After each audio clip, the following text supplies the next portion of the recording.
नमस्कार। The public के सियासी किस्सों की हमारी इस सीरीज में पिछले अंक में हमने आपको नरेंद्र मोदी सरकार के 8 साल पूरे होने के मौके पर सरकार के 8 ऐसे फैसलों के बारे में बताया था जिन फैसलों के प्रभाव से सरकार के साथ साथ भारतीय जनता पार्टी की पहुंच आम लोगों के बीच तक पहुंची, आम लोगों के घरों तक पहुंची। ऐसे 8 फैसले जिसने आम आदमी को सीधे तौर पर प्रभावित किया, जो आम आदमी के लिए सकारात्मक रूप में गया, जिसने भाजपा को एक नई पहचान दी और मात्र 30 सालों के सफ़र में 2 सीटों से भाजपा 300 प्लस सीटों वाली पार्टी बन गई।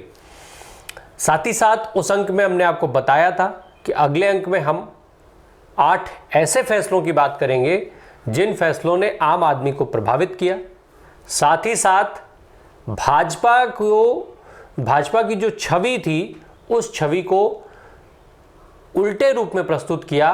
भले ही भाजपा को उसका सीधा नुकसान नहीं हुआ, चुनाव में भारतीय जनता पार्टी को उसका सीधा नुकसान नहीं हुआ, लोगों को इन फैसलों ने प्रभावित किया, इन फैसलों से लोगों का नुकसान हुआ, पर लोगों ने कहीं ना कहीं आगे जाकर के भाजपा को इन फैसलों के लिए माफ़ कर दिया। आज 8 उन फैसलों की बात। शुरुआत होगी काला धन के मुद्दे के साथ। 26 मई 2014 को नरेंद्र मोदी देश के 15वें प्रधानमंत्री बने।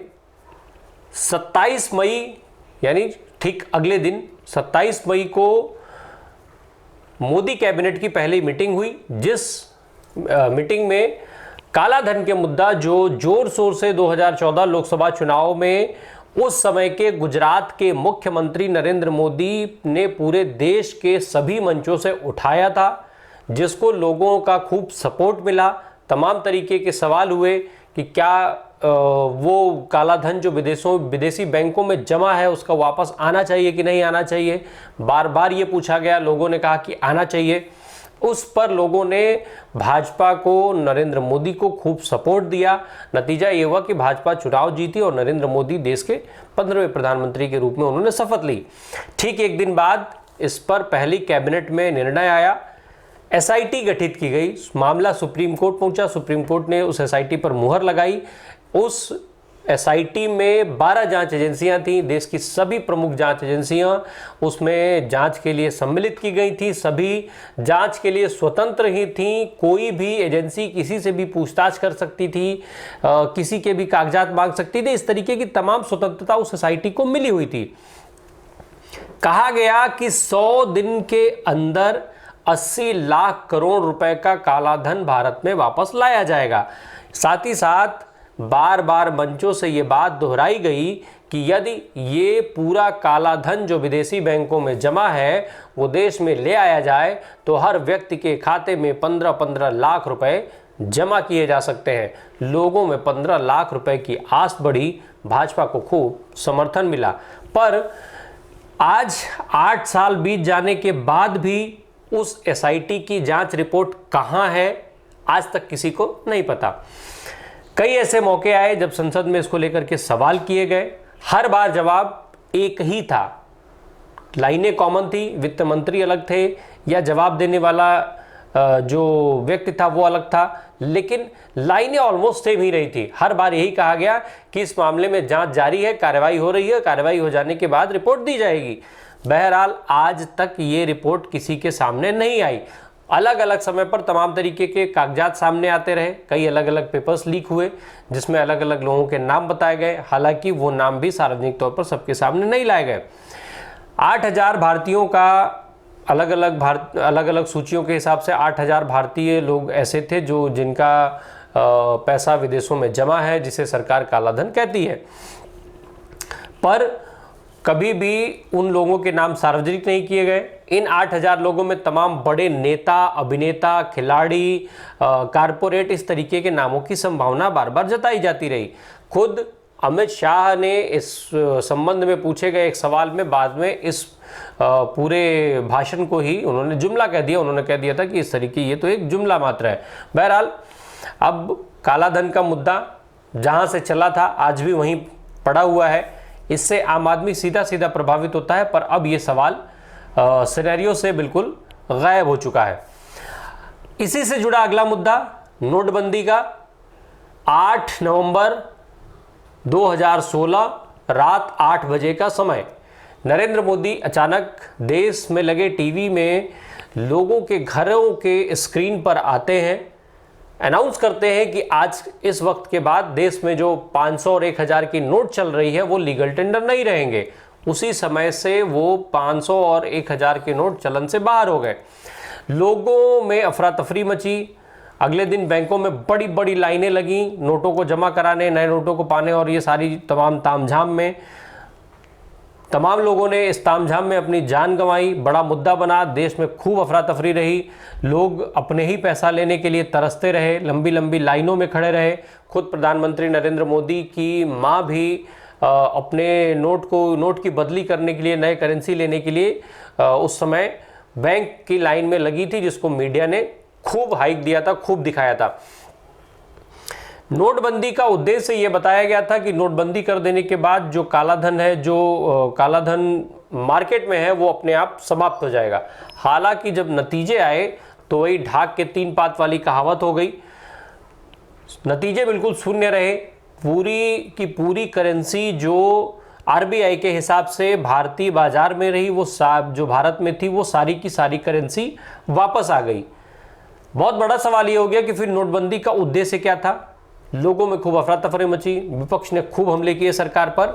बहरहाल जो कुछ भी हो, नोटबंदी में सिवाय जान गंवाने और लोगों को दिक्कतें उठाने के अलावा नोटबंदी का कोई नतीजा निकल करके नहीं आया। नोटबंदी से ना तो सरकार को कोई लाभ हुआ, ना लोगों को लाभ हुआ। हाँ, उलट लोगों को बड़ी जबरदस्त रूप से नुकसान उठाना पड़ा। आर्थिक भी, मानसिक भी, शारीरिक भी, हर तरीके से लोगों को दिक्कतें हुई थी। अगला जो सरकार का फैसला था वो सीए एनआरसी का था। सीए एनआरसी की बात हमने पिछले अंक में भी की थी। एक तरफ सीए एनआरसी का जो सरकार का फैसला था, वो जहां सरकार उसे अपने फेवर में मान रही थी, वहीं राजनीतिक रूप से अगर हम उसकी बात करें तो वो फैसला भारतीय जनता पार्टी के पक्ष में गया था। भारतीय जनता पार्टी के पक्ष में हिंदू वोटों का ध्रुवीकरण हुआ उसको लेकर के, और इस वजह से उसका जो लाभ देखा जाए तो भारतीय जनता पार्टी को हुआ था। हिंदू लोगों के घरों में जो लोग भारतीय जनता पार्टी के उस विचार से सहमत थे, उनकी दृष्टिकोण से वो फैसला बेहद महत्वपूर्ण था।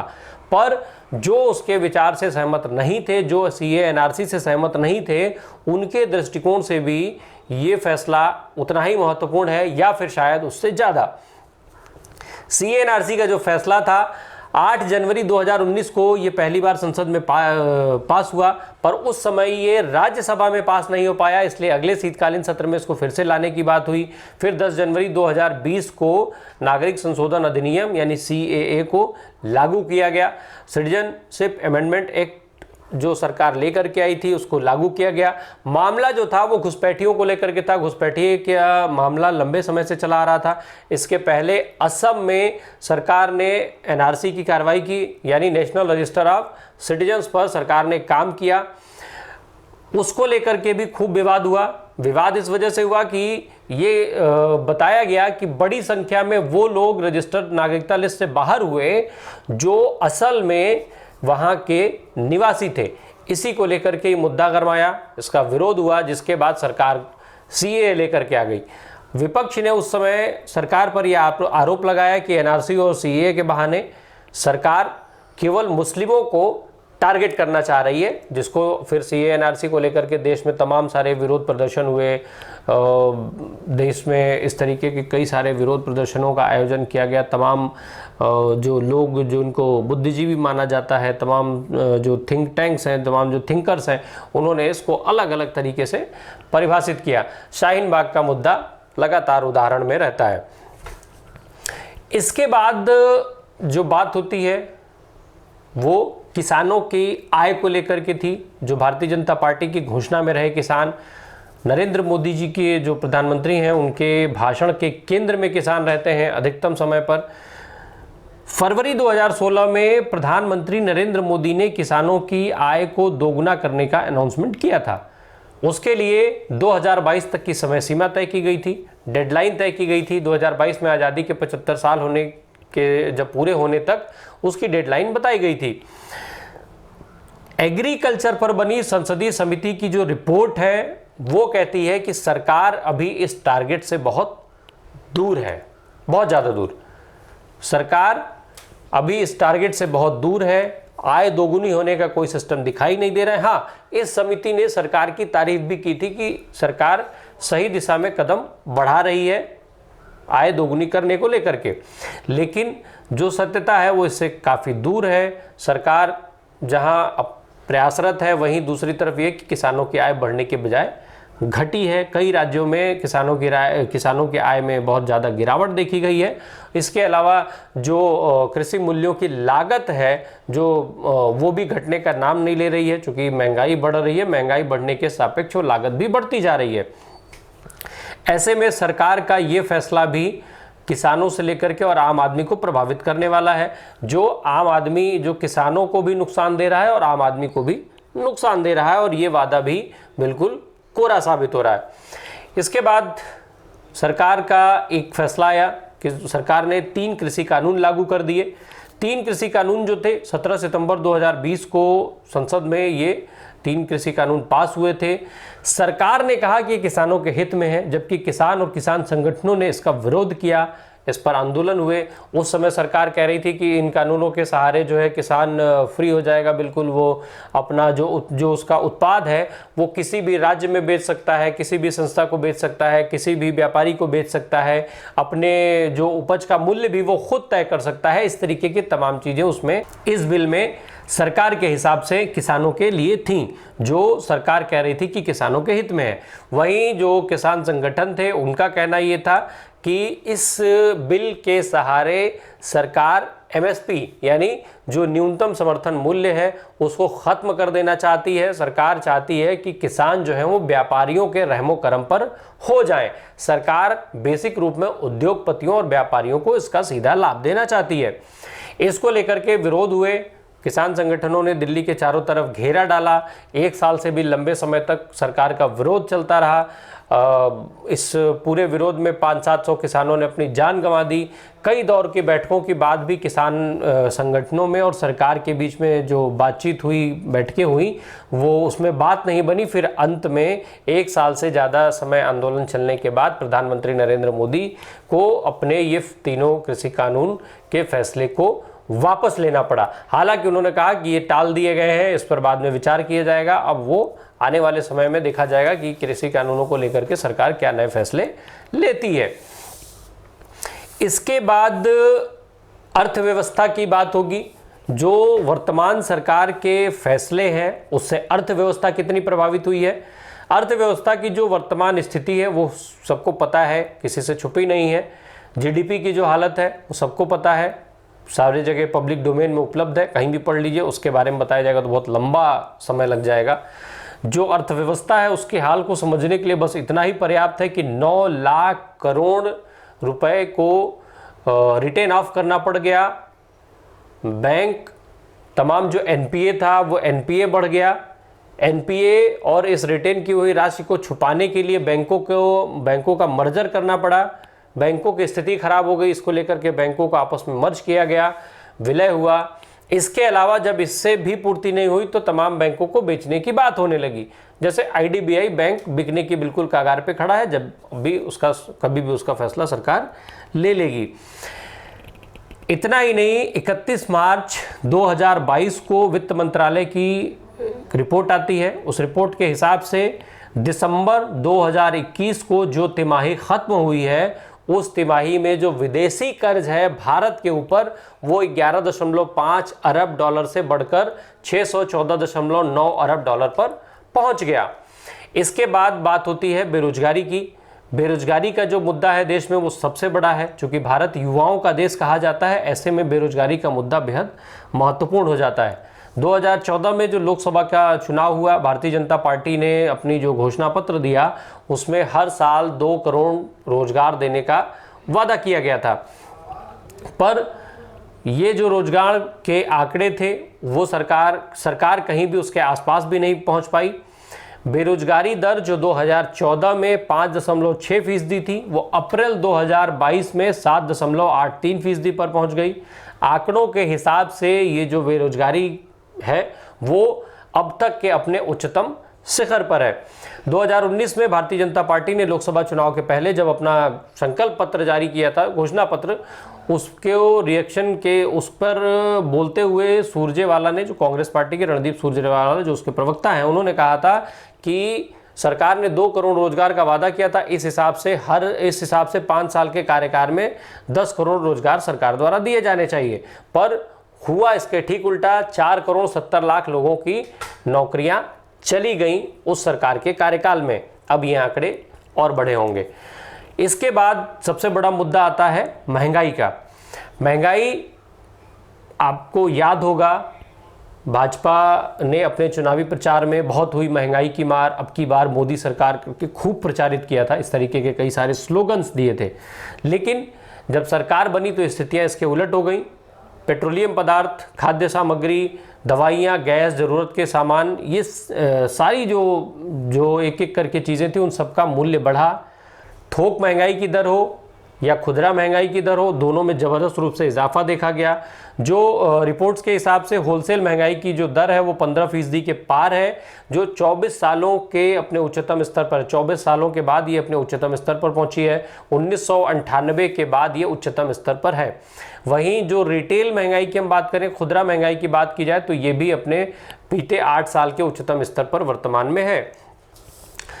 पेट्रोलियम पदार्थों की बात की जाए तो जो डीजल पेट्रोल थे, 14 में जब नरेंद्र मोदी की सरकार बनी थी तो 71 रुपये में पेट्रोल मिलता था, 55 रुपये में डीजल मिलता था, और आज कहाँ है ये आप सब जानते हैं। जो सारी स्थितियां हैं, महंगाई के जो ज़बरदस्त रूप से महंगाई में इजाफा हुआ, बेरोजगारी की बात है, अर्थव्यवस्था की बात है, नोटबंदी और ये सारे जो फैसले थे, इससे आम आदमी को सीधा नुकसान हुआ। आम आदमी को इसने खूब ठीक से प्रभावित किए। जो तमाम वादे किए गए थे, चाहे वो 14 के वादे हों, 19 के वादे हों, वो वादे कहीं इन जो आम आदमी से जुड़े हुए मुद्दे हैं उन पर सरकार कहीं भी खरी उतरती सी नहीं दिख रही है। तमाम जो सरकार के आलोचक और विश्लेषक हैं, तमाम जो अर्थव्यवस्था के जानकार हैं, उनका मानना है कि ये सारी चीज़ें देश हित में नहीं हैं। इससे देश को सीधा नुकसान होगा और देश तमाम तरीके के आर्थिक संकटों के साथ साथ दूसरे संकटों में घिर सकता है। बहरहाल, जो अच्छे दिन के वादे पर भारतीय जनता पार्टी केंद्र की सत्ता में आई थी, उन अच्छे दिनों की तलाश आम आदमी के लिए लगातार जारी है। तमाम जो विश्लेषक हैं उनका कहना है कि नरेंद्र मोदी सरकार के एजेंडे में आम आदमी कहीं फिट नहीं बैठ पाता है। अब इस सरकार पर लगातार सवाल उठाए जा रहे हैं, उनके वादों पर लगातार सवाल उठाए जा रहे हैं। अब 2024 में लोकसभा के चुनाव होने हैं, देखना यह कि सरकार किस तरफ अपने कदम बढ़ाती है। धन्यवाद।